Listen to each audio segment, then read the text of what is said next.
Од 31 глас или буква во нашиот јазик, 26 се согласки.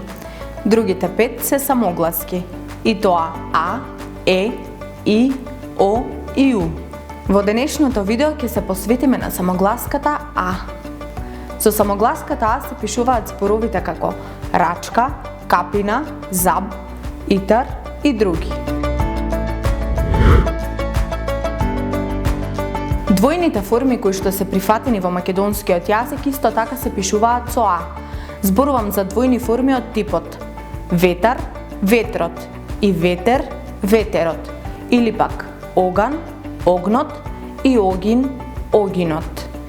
Многу зборови кои останале од турското време и навлегле во македонскиот јазик, па сега ни се речиси свој, исто така се пишуваат со А. Например, кана, касмет, саклет. Во дијалектите, овие зборови ќе ги сретнеме како кна, склет, ксмет. Самогласката А се пишува и тогаш кога сакаме нешто нагалено да си го кажеме. Например, зајак, зајаче или залак, залаче. Сега ќе ви кажам нешто. Сме живееле во заблуда долго време. Ова не е Марфиев закон или принцип. Обрнете внимание на следните зборови. Не е актуализација, туку е актуализација. Не е пијалок, туку е пијалак. Не е гоштева, туку е гоштава.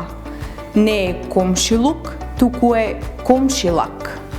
Секогаш внимавајте на малите нешта. Тие многу пати имаат најголем удел. И ќе ви кажам една малечка тајна. За да си бидете сигурни, секој пат можете да го отворите правописот на македонскиот јазик и да си проверите. Се гледаме во следното видео.